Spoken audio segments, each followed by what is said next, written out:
सत्य का महात्म्य, महिमा क्या है? जो 4 सहयोगी साधन बताए थे उनमें सत्य जो है वो मुख्य साधन है। तो उसकी महिमा जो है ये 6ठे मंत्र के द्वारा श्रुति बता रही है। क्या कह रही है? सत्यमेव जयते, सत्य की विजय होती। न अनिरितम, अन्य निरितम, न अनिरितम। पहले मैंने बताया था कि 3 शब्द हैं।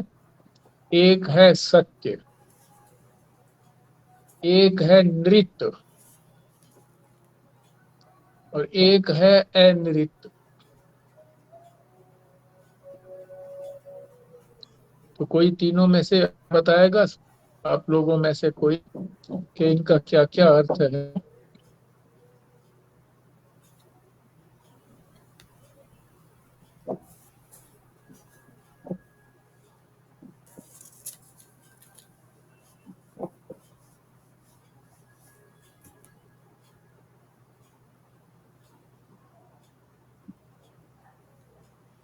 नहीं, देखो सत्य तो स्पष्ट है ही, जो तीनों कालों में सत्य बना रहे।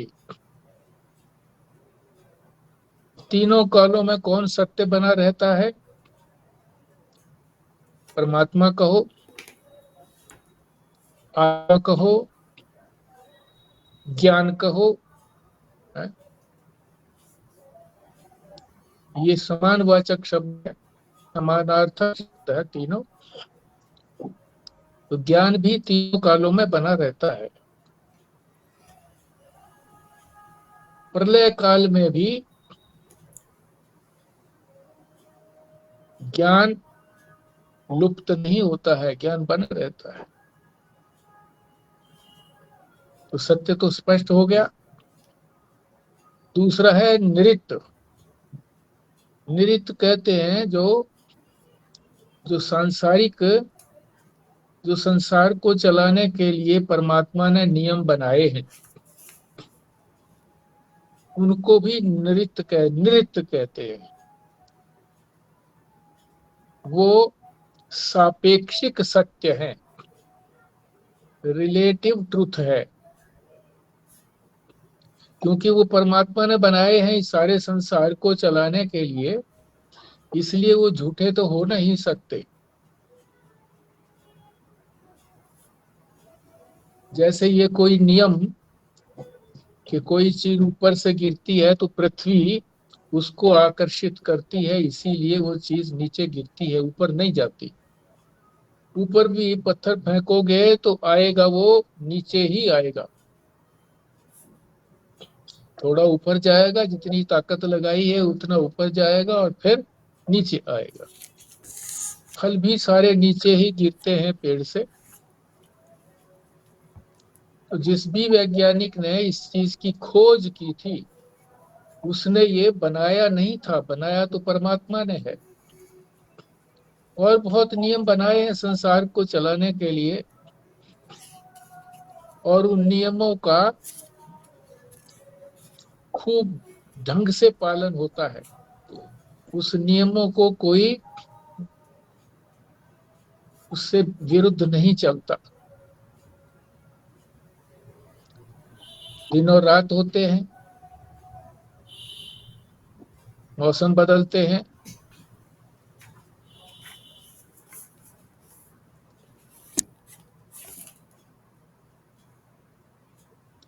सूर्य चंद्रमा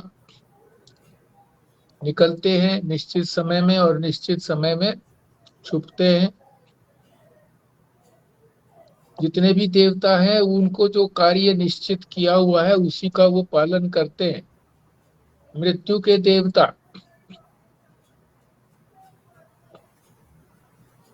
अपने निश्चित समय पर, चाहे अमावस्या की रात्रि हो, घोर बारिश हो रही हो, बिजली भी कड़कती हो, कीचड़ भरा पड़ा हो, फिर भी वो नियम से आता है। जिसकी भी मृत्यु का निश्चय निश्चय परमात्मा ने किया है।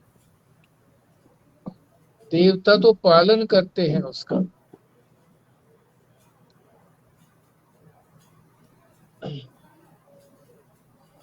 और तीसरा हो गया अनिरित। अनिरित को कहते हैं झूठा, या उसको मिथ्या कहो, मिथ्या। वेदांत में झूठ चीज तो होती ही नहीं है कोई। क्योंकि झूठ किसको कहते हैं, असत्य किसको कहते हैं, असत्य नहीं होता। हम तो दो ही सिरे जानते हैं, सत्य और असत्य।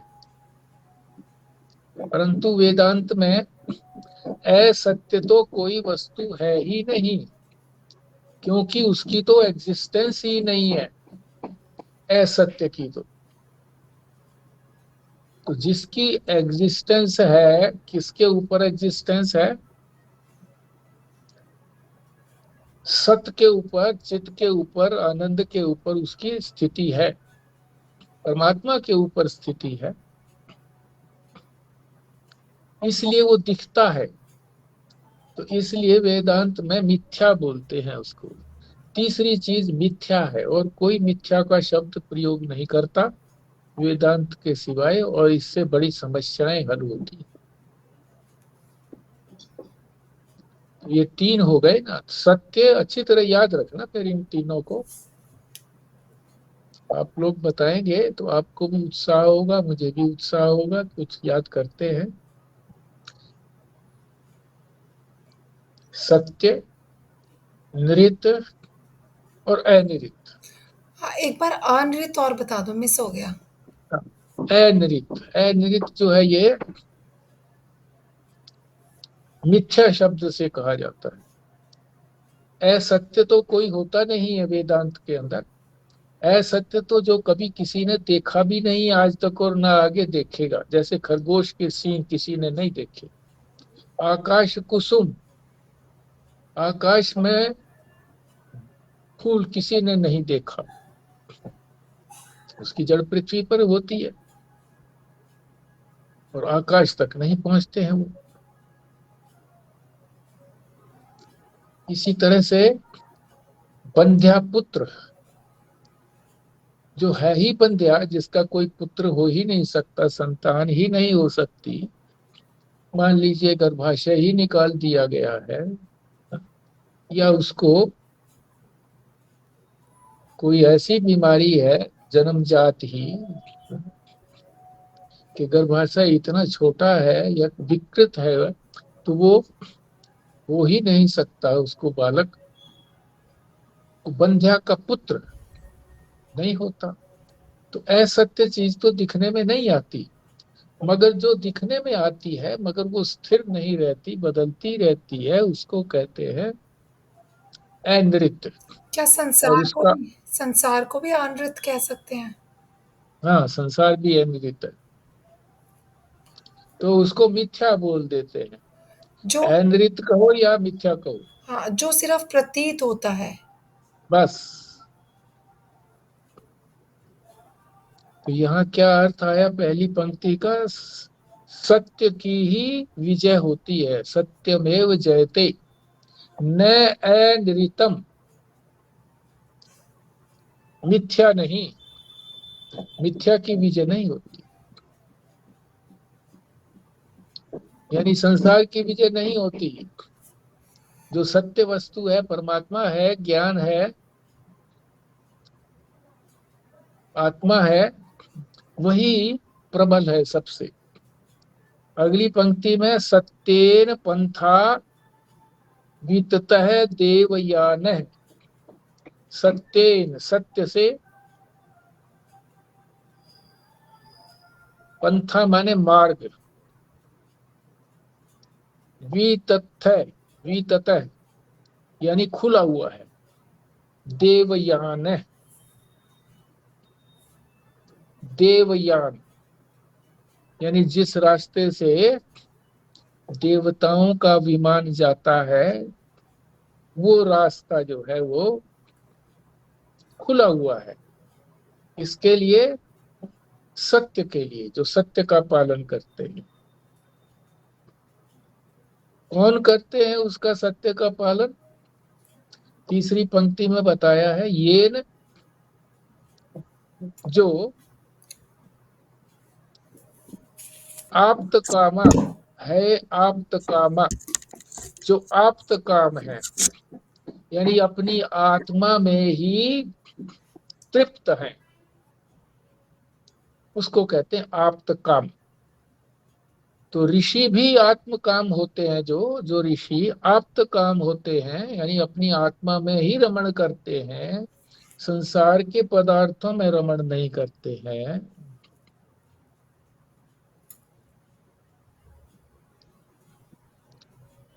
उनके लिए, उनके लिए क्या है? सत्य के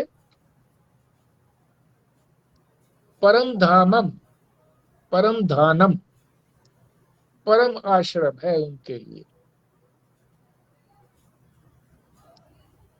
यत्र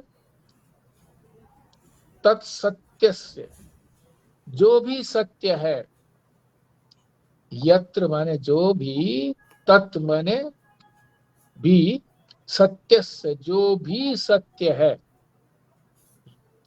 उसका आश्रय जो है, परम आश्रय जो है, उसका परम आश्रय लेते हैं। कौन? आप्त काम ऋषि।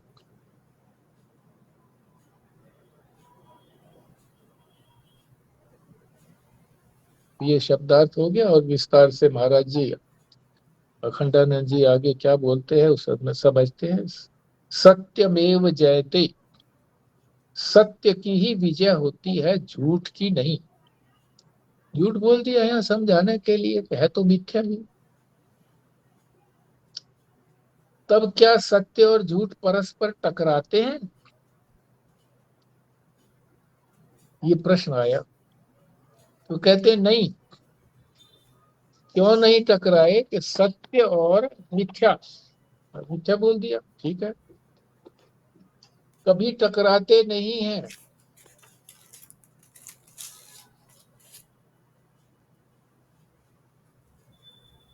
क्यों? सत्य जो है वो बलशाली है, और जो मिथ्या है, झूठ है, वो निर्बल है। जैसे प्रकाश के सामने अंधकार टिकता ही नहीं है। एक बार अंधकार ने परमात्मा से जाकर के शिकायत लगाई कि अंधकार, ये प्रकाश जो है मुझे बहुत तंग करता है, जहां भी मैं जाता हूं तो मुझे जाने नहीं देता प्रकाश। भगवान ने फिर प्रकाश को बुलाया। प्रकाश आया, बोले तुम्हारी ये शिकायत आई है। तो प्रकाश कहने लगा, जी बुलाओ उसको, दूसरी पार्टी को, अंधकार को। अब वो आया ही नहीं। तो जैसे कोर्ट के अंदर दो पार्टियां होती है, एक पार्टी नहीं पहुंचती है, तो फिर एक्स पार्टी डिसीजन हो जाता है कि भाई दूसरी पार्टी इंटरेस्टेड ही नहीं है, रुचि ही नहीं है उसकी, उसने वैसे ही शिकायत लगाई तो उसके पक्ष में ही निर्णय दे दिया। इसी तरह से ज्ञान है, ज्ञान के सामने अज्ञान टिकता नहीं है। झूठ में शक्ति कहाँ, जो सत्य के सामने जाए? शक्ति नहीं है, निर्बल है। इसलिए वो टकराते नहीं कभी आपस में। अब उदाहरण और भी दे रहे हैं। सच्ची रस्सी और झूठा सर्प। रस्सी तो सच्ची है। जब मंद अंधकार होता है तो वहां सर्प दिखाई देता है, पर जब प्रकाश करते हैं उसी समय तो वो गायब, सर्प था ही नहीं मान लो। अब वो कहाँ चला गया, था ही नहीं, जाएगा कहाँ। इसलिए सर्प जो है झूठा है, झूठा सर्प। सच्ची रस्सी क्या आपस में कभी उलझेंगे? नहीं। झूठ में शक्ति कहाँ कि वह सत्य के सम्मुख जाए। अतः यहाँ तात्पर्य ये है कि सत्य के पक्षपाती की जय होती है। सत्य दो आपस में जब टकराते ही नहीं है तो फिर क्यों कहा ये? जो सत्य का पक्ष लेता है, जो सत्य के पक्ष में खड़ा है, पक्षपाती, उसकी जय होती है, विजय होती है। और जो झूठ का सहारा लेकर के खड़ा है उसकी पराजय होती है। आप कहेंगे जी अब संसार में बहुत बार जो है ऐसा देखते हैं कि सत्य की विजय नहीं होती, झूठे जो गवाह खड़े कर देता है उसकी विजय हो जाती है। देर सवेर से वो अधिक उसका लाभ नहीं उठा सकता उस विजय का। देर सवेर से विजय उसी की होगी। परमात्मा के राज में देर है, अंधेर नहीं है। एक राजा था, उसके राज्य में झूठ का बोलबाला था। टके शेर भाजी, टके शेर खाजा।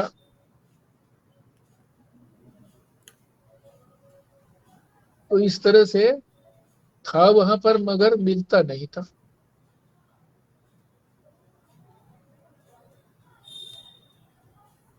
तो झूठ का जो पक्षपाती है उसके पक्ष में जो खड़ा होता है वो पराजित होता है। कहा भी है, सांच को आंच क्या, यानी सांच को, सच्चाई को कोई हटा नहीं सकता। आंच माने उसको कोई समाप्त नहीं कर सकता। और वैसे भी सत्य का आदर होता है संसार में भी। चाहे संसार झूठा है, मिथ्या है, पर यहाँ भी सत्य का आदर होता है। चोर भी ये उम्मीद करता है कि कोई दूसरा चोर हो तो वो मेरे से सही बात बोले, सच्ची बात बोले। जो झूठ बोलता है वो भी उम्मीद करता है कि मेरे साथ कोई व्यवहार जो है सच्चाई का करे, मैं चाहे झूठ बोलता रहूं। यही संसार में चलता है। तो आदर तो कोई करता नहीं है, झूठ का आदर कोई करता नहीं है। बाहर से दिखावा करके हो सकता है कि ऐसा लगे कि वो झूठ का पक्षपात कर रहा है, आदर दिखाया है उसने, दिखाया भर है। वास्तव में जब परीक्षा की घड़ी आती है तो वो साथ नहीं देता। बाह्यत आदर का दिखावा भले ही करे, दर्शन शास्त्र में नियम है।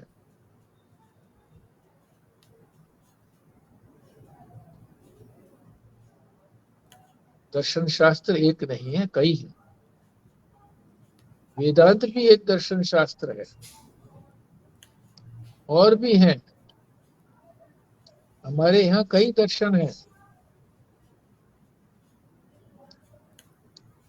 और जो विद्यार्थी होते हैं, जो पढ़ते हैं, उन सारे दर्शन पढ़ने पड़ते हैं उनको, ताकि उनका ज्ञान विस्तृत हो जाए। तो क्या कह रहे हैं ये दर्शन शास्त्र का नियम में, क्या कह रहे हैं? वस्तु पक्षपात है ही धियाम स्वभाव है। जो वस्तु सत्य है उसका पक्ष जो है धिया कहते हैं बुद्धि को, धी माने बुद्धि। स्वभाव, बुद्धि का स्वभाव है कि वो सत्य का पक्षपात करती है।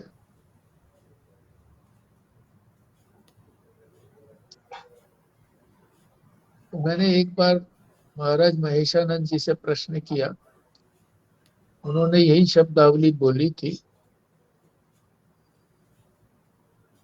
कि सत्य का स्वभाव है कि वो, बुद्धि का स्वभाव है कि वो सत्य का पक्ष करती है। मैंने कहा जी ये संसार जो है तो मिथ्या है, झूठा है, पर हम तो इस संसार का पक्ष लेते हैं, झूठे का। और जो सच्ची चीज है, आत्मा परमात्मा ज्ञान, बुद्धि हमारा उसका समर्थन नहीं करती। बुद्धि उधर नहीं जाती, बुद्धि जो है संसार में लगी रहती है। तो पता है क्या उत्तर दिया था उन्होंने? जिसको बुद्धि सत्य समझती है उसका पक्ष करती है। अब बुद्धि को ये सच्चा लगता है संसार, क्योंकि बुद्धि अभी संस्कारित नहीं है, संसारी बुद्धि है। अनंत जन्मों से संसार के अंदर रही है, संसार से ही सुख दुखों की प्राप्ति हुई है। इसी को ही वो समझती है कि कोई और दूसरा तो संसार है ही नहीं, दिखता नहीं है, परमात्मा है ही नहीं। ये तो दिखता है और ये हमारे काम भी आता है। तो इसलिए वो, क्योंकि इसको ये संसार बुद्धि को सत्य लगता है, इसलिए इसका पक्ष लेती है, उसका नहीं लेती। क्योंकि अभी संस्कारित नहीं है, शास्त्र के संस्कारों से संस्कारित हो जाएगी, शुद्ध हो जाएगी, तब उसका पक्ष लेगी, परमात्मा का, आत्मा का, ज्ञान का। सबकी बुद्धि का स्वभाव यानी आदत ही सत्य का पक्षपात करना है। ये दर्शन शास्त्र का नियम बताया था। पर उसमें नियम में जब शंका की गई तो फिर इसका उत्तर भी दे दिया महाराज जी। सत्येन पंथा विततः देवयान। ये 346 पृष्ठ पर पहुंच गए हम बीच में। सत्येन, जो सत्य का पक्ष लेते हैं, पंथा विततः देवयान, वो उनके लिए देवयान मार्ग खुला हुआ है। जिधर से देवताओं के जहाज जाते हैं, हवाई जहाज जाते हैं, उनको यान बोलते हैं। वो रास्ता उनके लिए खुला है। तो देवयान मार्ग, उसको उत्तरायण भी कहते हैं। उत्तरायण, उत्तरायण का मार्ग।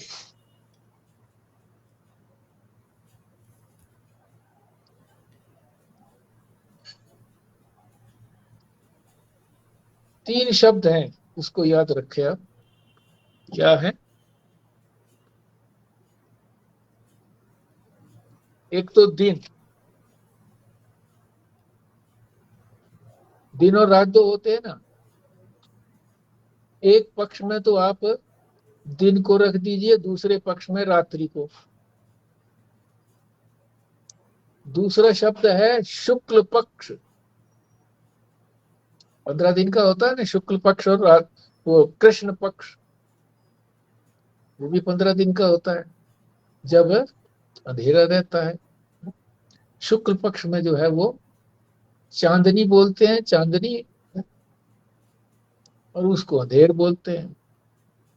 तो शुक्ल पक्ष रखो एक दिन, एक पक्ष में, यानी जिधर दिन रखा है उधर शुक्ल पक्ष रखो, क्योंकि दिन चमकता है तो शुक्ल पक्ष भी चमकता है। तीसरा शब्द है उत्तरायण। ये किस में रखेंगे? ये भी इसी में रखेंगे, दिन वाले पक्ष में, शुक्ल पक्ष में। तो यहां आप इन तीनों के साथ पुण्यात्मा शब्द रख दीजिए। पुण्यात्मा, जो पुण्य करते, हम जैसे जो भी पुण्य करता है, शास्त्र की आज्ञा का पालन करता है, वो पुण्य ही करता है। तो वो सत्य का पक्षपाती है। और उधर जो रात्रि है, कृष्ण पक्ष है, दक्षिणायन है।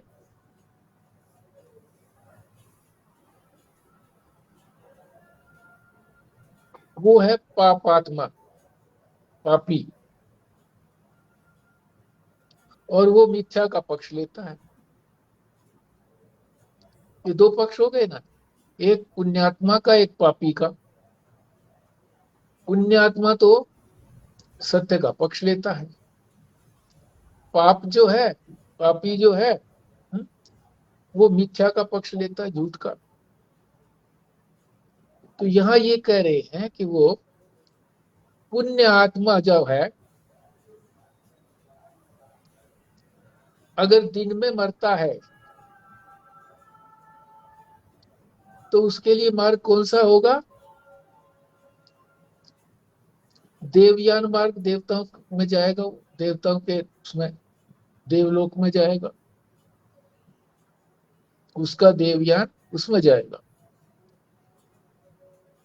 और शुक्ल पक्ष में, अच्छा, शुक्ल पक्ष में मरेगा और उत्तरायण में। ये तीन शब्द तो उसी के लिए हो गए ना, पुण्यात्मा के लिए।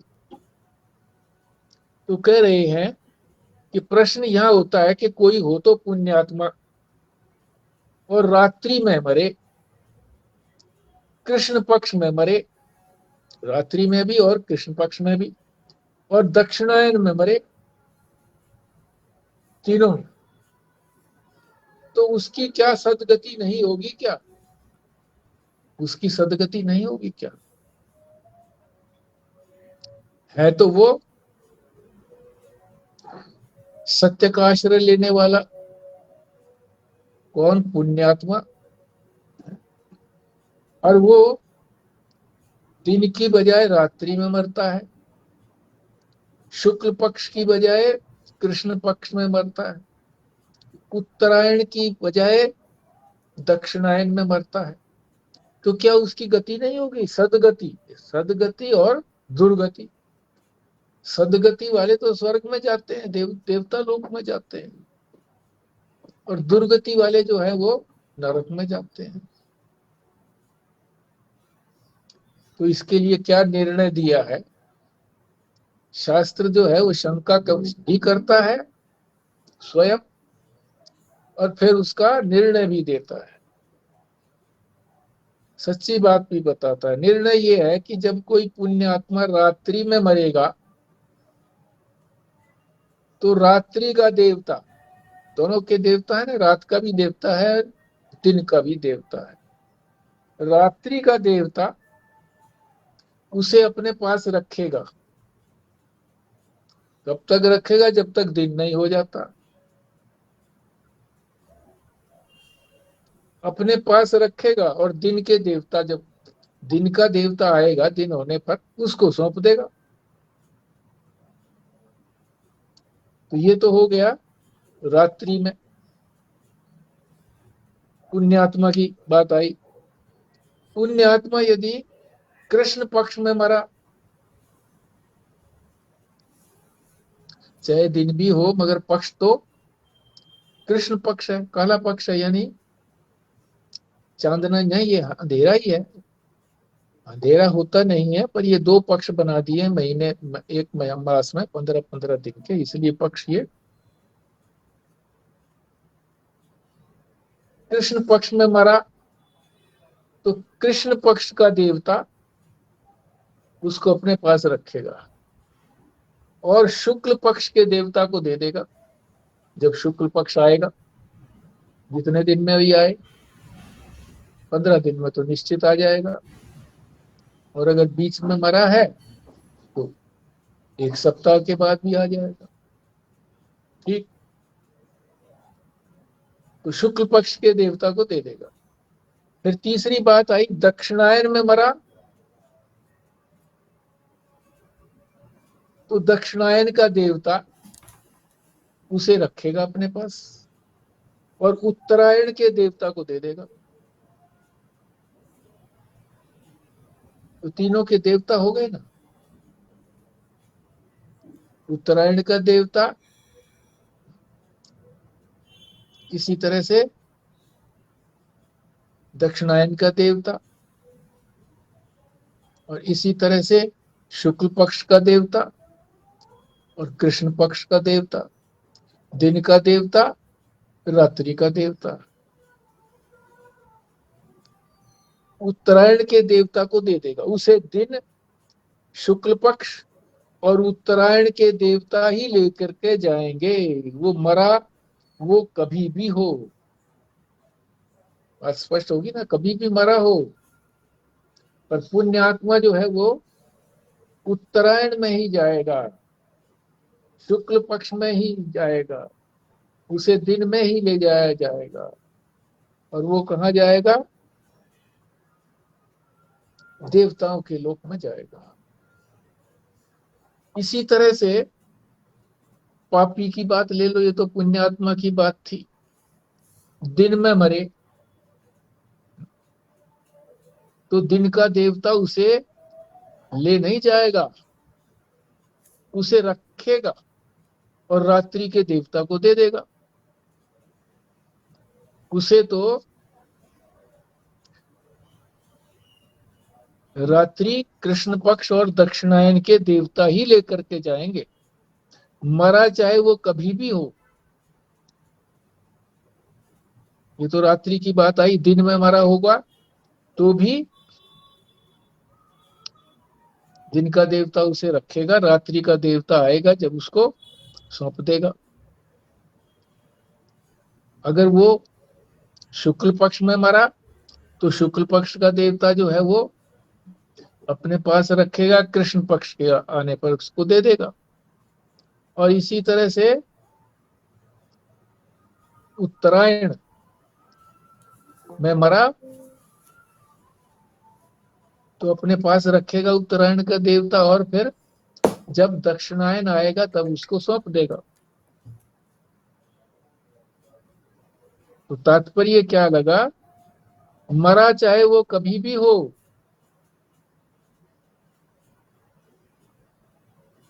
पर वो अपने अपने लोक में जाएंगे।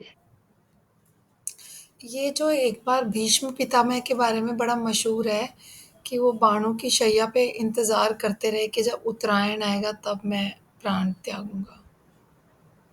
हाँ, बिल्कुल ठीक बात है ये, क्योंकि वो पुण्य आत्मा थे।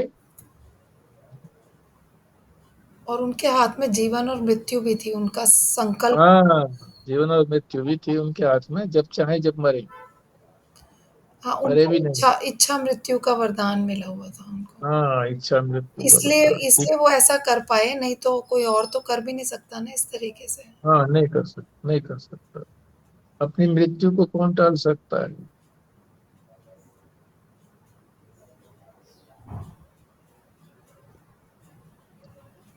और दिन रात हाँ जी, और कोई तो नहीं कर सकता ना ऐसे।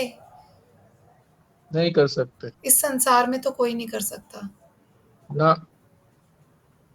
ये भी वास्तव में इनका भी निश्चित तो होगा, परमात्मा सभी का जो है ना मृत्यु का समय निश्चित करता है,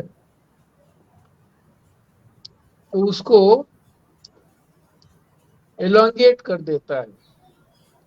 जैसे मान लीजिए कोई बीमारी है, उसका इलाज अगर, पक्का इलाज तो होता नहीं है, पर उसको जीवन को लंबा कर सकता है डॉक्टर।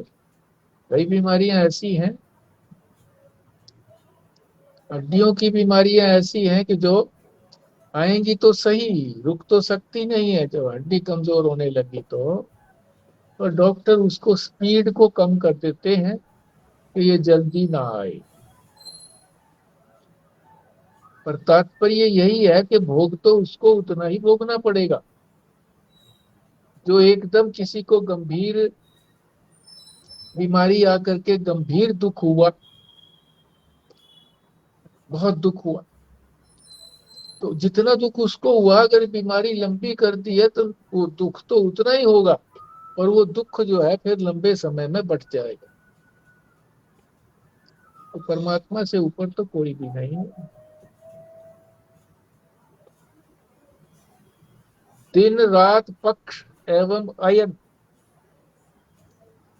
ये अयन के मंडल हैं, दिन रात और पक्ष है जी, दक्षिणायन और उत्तरायण के ये है मंडल है। आगे फिर इस मंत्र में कहा है, येन अक्रमन्ते ऋषयो, येन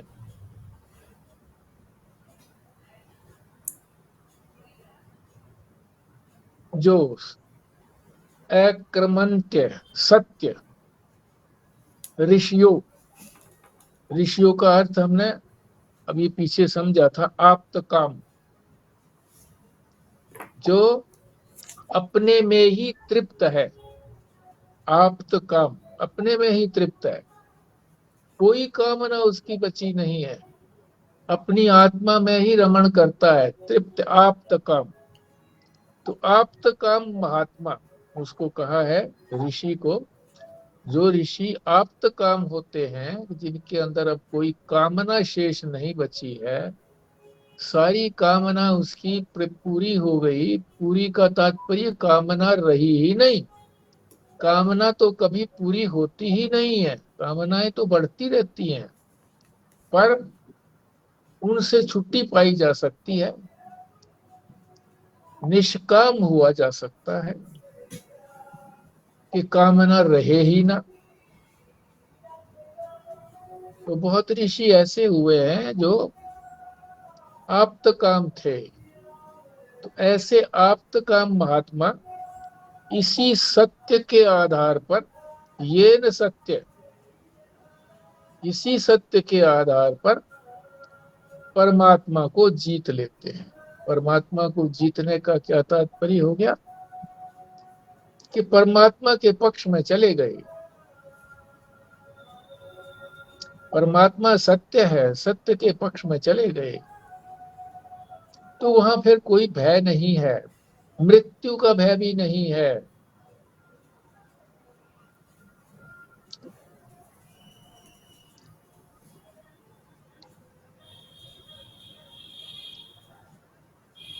यत्र सत्यस्य परमम निधानम,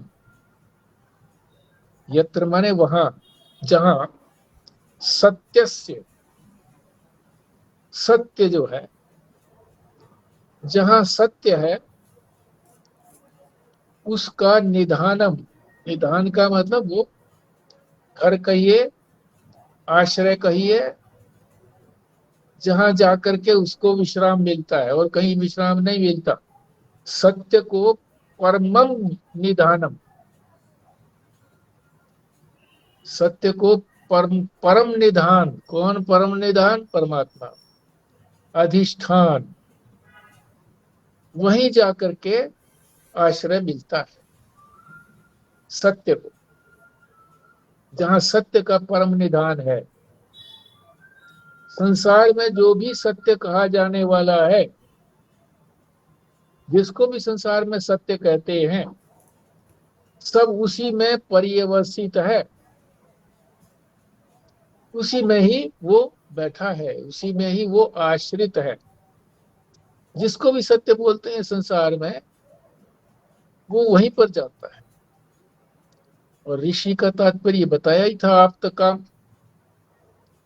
दूसरा अर्थ भी बताते हैं इसका ऋषि का, जो अपने आप में तृप्त है, कोई कामना शेष नहीं है, जिनमें छल नहीं है, माया नहीं है। छल किस लिए होगा? छल कपट हम तभी करते हैं जब हमारी कोई कामना अड़ती हो बीच में,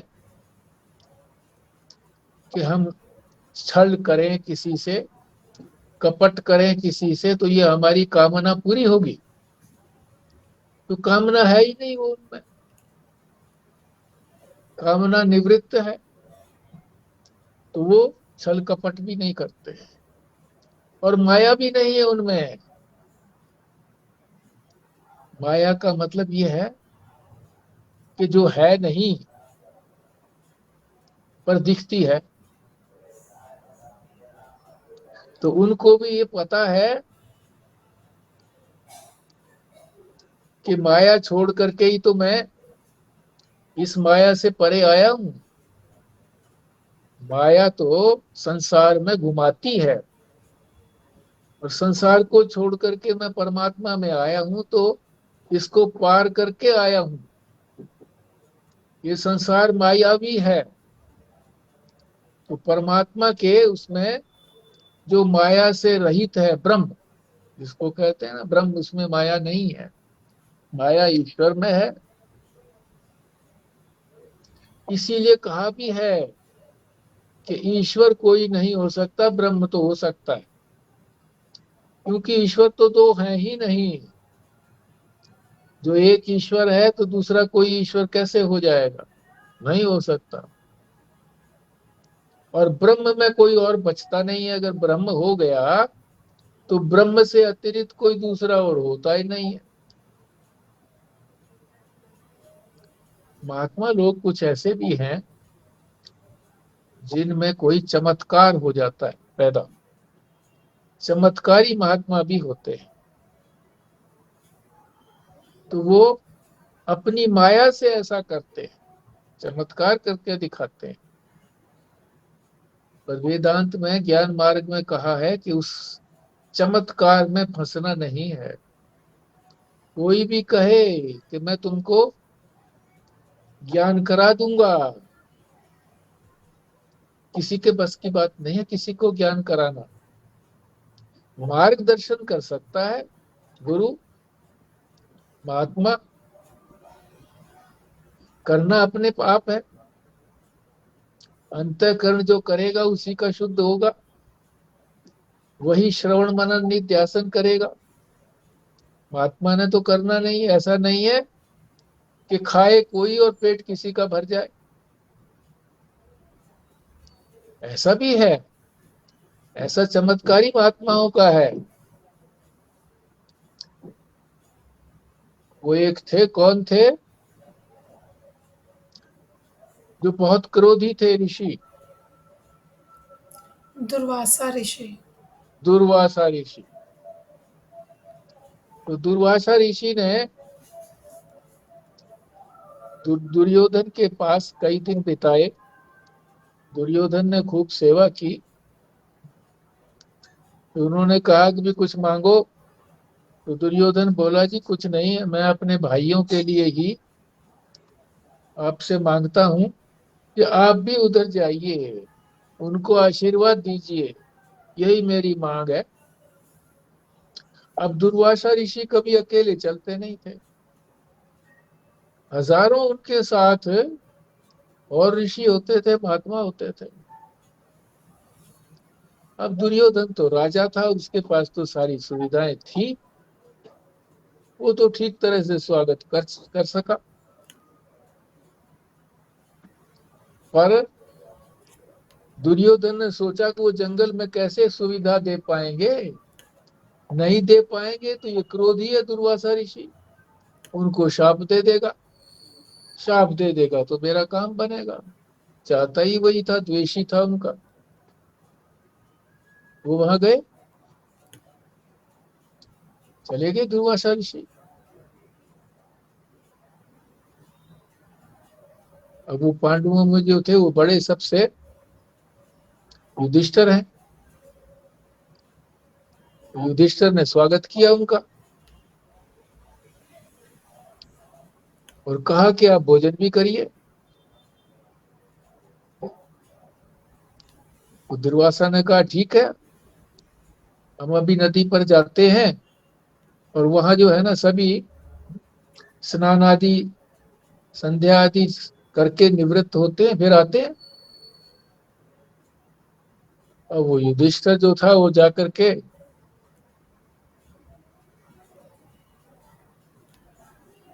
द्रौपदी से कहने लगे कि दुर्वासा ऋषि आए हैं भोजन की तैयारी कर लो। अब जानते तो वो भी थे कि कहाँ से तैयारी होगी, जानती वो भी थी तैयारी कैसे होगी। मगर द्रौपदी में एक विधा थी, एक ऐसा उसमें चमत्कार था कहिए, या एक ऐसा उसमें इस तरह का ज्ञान था कि वो उसकी बटलोई कभी खत्म नहीं होती थी। अक्षय पात्र नाम था उसका, अक्षय, जिसका कभी क्षय नहीं होता, खत्म नहीं होता। कितने आ जाओ, पर कब तक खत्म नहीं होगा, जब तक कि उसे धो ना दिया जाए। और सबसे बाद में जो है वो भोजन करती थी द्रौपदी, और सभी ने भोजन कर लिया था और उसने भी भोजन कर लिया और फिर धो दी बटलोई। अब वो कहने लगी ये तो असंभव हो नहीं सकता, धर्म संकट हो गया, युधिष्ठिर अपने उस निमंत्रण से कैसे फिरे, और वो जो है क्रोधी है, अभी स्नान आदि करके संध्या आदि करके आएंगे। तो द्रौपदी ने फिर जब भी कष्ट आता था तो पुकारती थी भगवान कृष्ण को, पुकारा, वो आ गए। वो कहने लगे कि ऐसे ऐसे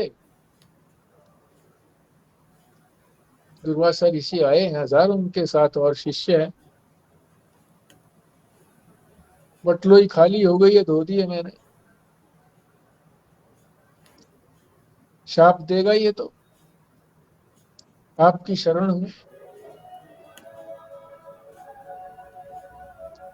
तो वो कहने लगे देख तो सही, कुछ न कुछ तो बचा होगा वहां पर।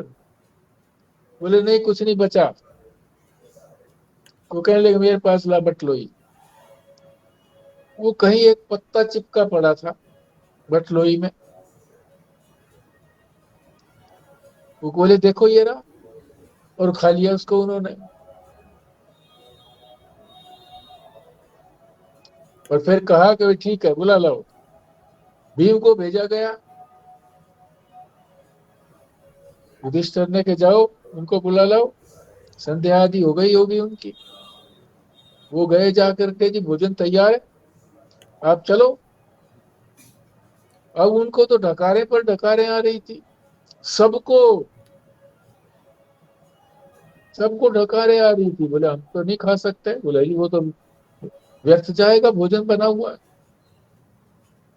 तो दुर्वासा ऋषि कहने लगे कि कृष्ण तो नहीं आए वहां पर। बोले हाँ वो तो आए हैं, बस बस तो फिर उन्होंने खा लिया तभी तो पेट भर गया हमारा। इसीलिए कहते हैं कि एक ने खाया तो सबका पेट भर गया, एक को जान लो तो सबको जान लिया। वो एक कौन है? परमात्मा, आत्मा, अपना स्वरूप, उसको जान लिया तो सब कुछ जान लिया।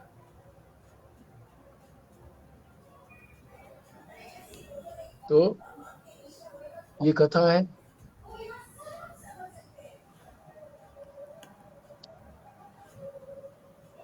छल और माया नहीं है जिसके अंदर, माया को पार कर चुके हैं जो, उसको कहते हैं आप्तकाम, उसको कहते हैं ऋषि। अहंकार, जो भी इस सब संसार में है, वो तो माया में ही है ना? सब माया में। तो फिर इनकी माया कैसे खत्म हो गई? इनकी माया कैसे पता लगे? इनकी माया कैसे खत्म हो गई?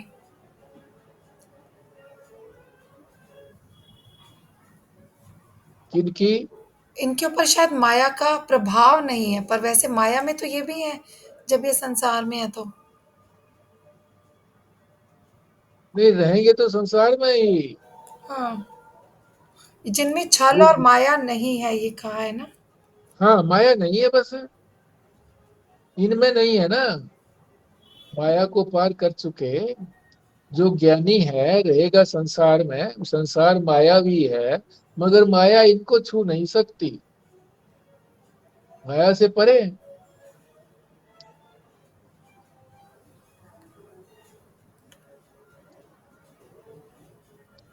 छल भी नहीं है, माया भी नहीं है इनके अंदर, अहंकार भी नहीं है। ये इसलिए कहा होगा क्योंकि इन्होंने तो अब अगर ईश्वर को प्राप्त कर लिया, या मतलब, और ईश्वर तो मायाधिपति है, हाँ तो फिर अगर ईश्वर को प्राप्त कर लिया तो फिर ईश्वर की माया का तो इनके ऊपर असर नहीं होगा ना। हाँ, असर नहीं होगा, माया इनके हाथ में हो सकती है, इन पर शासन नहीं कर सकती। अभी तो जीव पर माया ही शासन करती है, तो अहंकार भी नहीं है इनमें। यानी आत्मा के अतिरिक्त जिधर भी हम मैं मानते हैं वो सारा अहंकार है।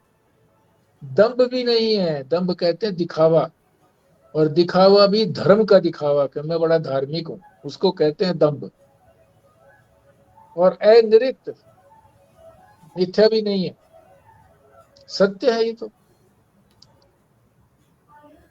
ऐसे आप्तकाम विगत तृष्ण, तृष्णा चली गई इनकी, जो तीन तृष्णाएं है ना, पुत्रेष्णा एष्णाएं चली गई। पुत्रेष्णा, वित्तेष्णा, लोकेष्णा, तीव्र इच्छा को कहते हैं एष्णा। तो विगत तृष्ण, तृष्णा महापुरुष देवयान को प्राप्त होते हैं। ऐसे महापुरुष जो हैं देवताओं के लोक में जाते हैं। आप कहोगे जी तो और दूसरे भी जाते हैं देवताओं के लोक में, तो यह विशिष्ट बात है जहां पर ब्रह्म परमात्मा प्राप्त होता है, ब्रह्म लोक में जाते हैं, वहां परमात्मा ब्रह्म, वो ब्रह्मा जी के उपदेश से, यहाँ तो सीधा ही कह दिया कि परब्रह्म परमात्मा प्राप्त होता है, बस। यानी वही वही बन जाते हैं, उन्हीं के स्वरूप में मिल जाते हैं। समस्त सत्यों का वही परम निधान या आश्रय है। तो जितने भी सत्य हैं वो सभी सभी का परम आश्रय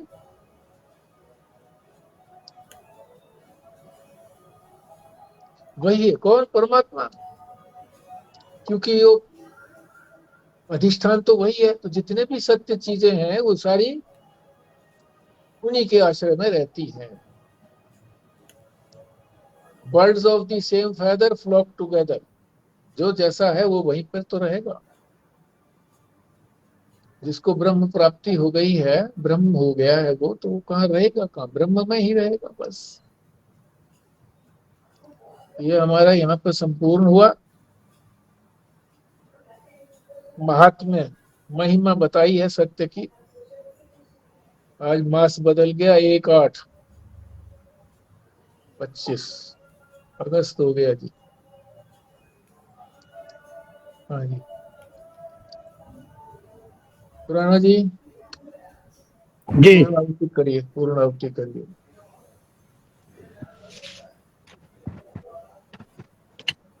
ओम पूर्णमदः पूर्णमिदं पूर्णात् पूर्णमुदच्यते पूर्णस्य पूर्णमादाय पूर्णमेवावशिष्यते।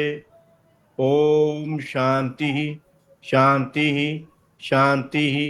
नारायण नारायण। नारायण।